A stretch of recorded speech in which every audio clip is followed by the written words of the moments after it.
Mike, I cannot stand you. Hey, I'm a father. You're going to hear a lot more dad jokes tonight. A little bit about me.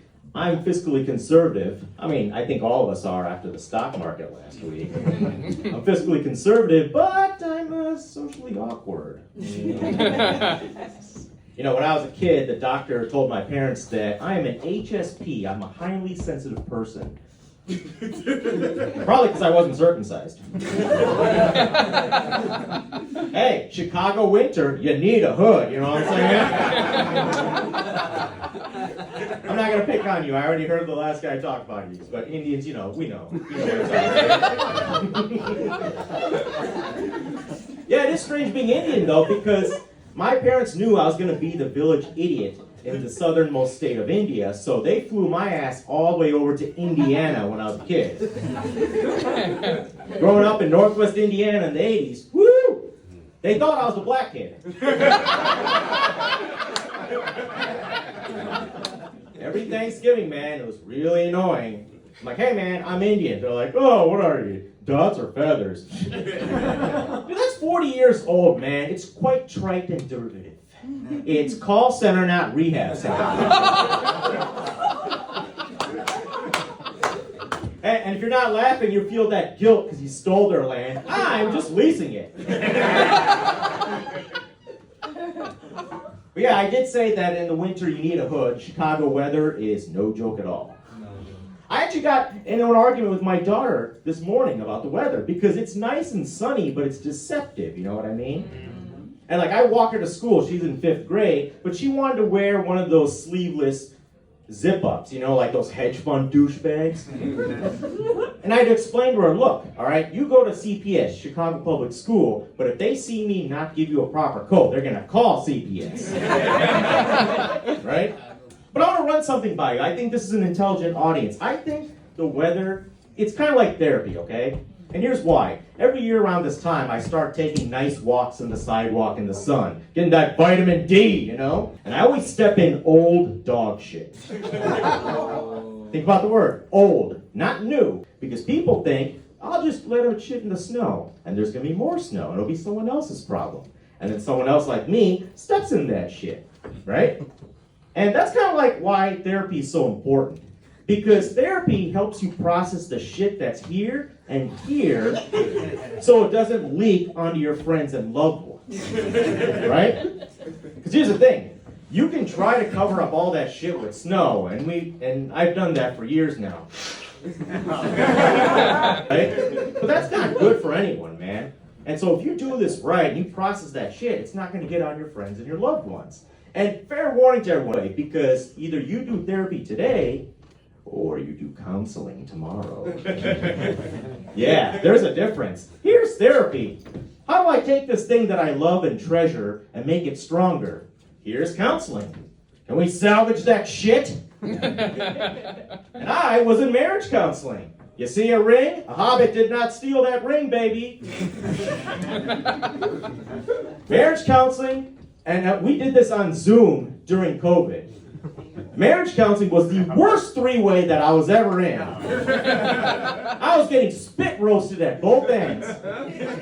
But instead of a nice lube dildo hitting the Grafenberg spot, you know, G-spot for you Philistines who don't read a medical book, hey, they haven't banned them in Illinois yet, right? It was just nothing but blood and money. Right? And that's what I learned is that you can do therapy or you can end up in counseling. And I also learned that I have a huge temper. But therapy has now helped me process it. So now, when my family messes up, I don't yell at them. I just say mean things quietly. Like, why can't you be more like your sister? We only have one kid. That was to my wife, by the way. She's not here today, but I hope she'll be here when I get home. I want to get a little political, because this is an intelligent audience. How do we feel about Elon? Okay, good. So you don't think he plays chess. He plays a Connect 4 with only 3 pieces. Here's my hot take. You can call him a Nazi, but I don't think he did a Nazi salute, okay? Because you see, I'm a father and a husband, and I have an important role in the family household. I'm required to drive 100% of the time, even when I'm drunk. But sometimes I have to stop. So when I stop abruptly, I need to protect my wife, who I love.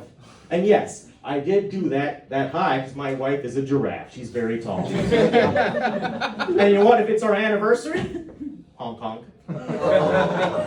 Hey, Indians can be romantic. 1 billion of us fuckers, right? Am I right? Yeah. Now we don't date, we just fuck. Yeah, do we have any actual parents in here though? Hell yeah.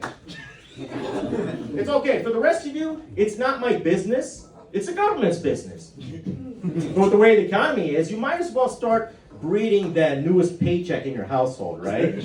Back to the farms, baby.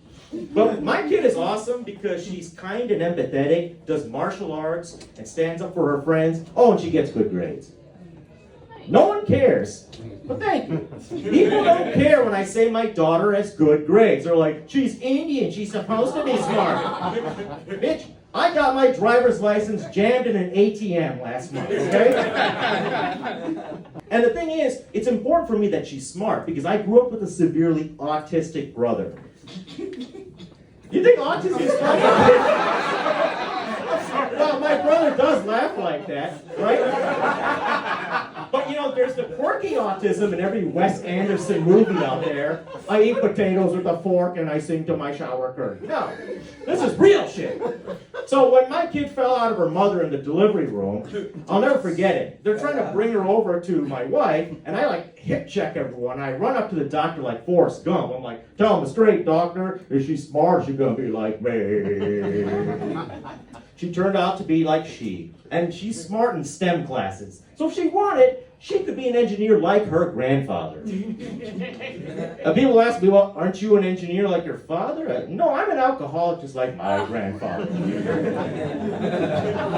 Yeah, but you know, they say treat your body like a temple. Because I want to live longer, I want to be strong. I do martial arts too. I used to do this Israeli fusion style. It's called a what's it called? What? Krav Make America Great Again. Thank you. But now I do something called BJJ, also known as IPP, Involuntary Pajama Pilates, right? The hardest part about it is trying to tell people you're not gay. You know, the funnest part about jiu-jitsu is that I train with CPD, Chicago Police Department officers. And it's fun, man, because they come to class with that pre-strangulation strength already. But whenever a new cop joins, they'll ask me like, oh, I hear you're a comedian. Say something funny, funny man. I'm like, all right, well, it's not really a joke. It's more of a question, really. What's going to break down first? A Spirit Airlines, the McDonald's ice cream machine, or your body cam? I swear to God, the last time I told this cop the joke, he started smiling like Denzel Washington in Training Day. He's like, all right, man. Turn this camera off. You want to go to jail or you want to go home? Like, it's been awesome. I love you people. I don't mean like you people. I mean like you people, you know? Fuck, dude. If I start being accidentally racist, I'll need like a diversion like Kevin Spacey. I'm gay! Something like that. I'll end on a dad joke. It's kind of crude. It's a dad joke.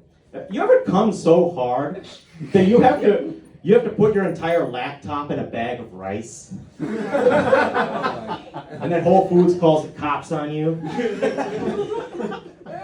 Fuck yeah, this has been great. Thank you so much. What is the one white people thing you've always wanted to do? Oh! I want to be invited to a cookout. Right? But I want to be invited not the way Jeffrey Dahmer was. Because he just showed up, right? And that's one way to do diversity, I guess, but... By the way, he ate an Asian boy, too. No one talks about it, and he got hungry 30 minutes later. Oh my God. That was big news for me growing up in high school. Even though in Indiana, it happened in Wisconsin, we were always like, yeah, I'm going to eat you, give me a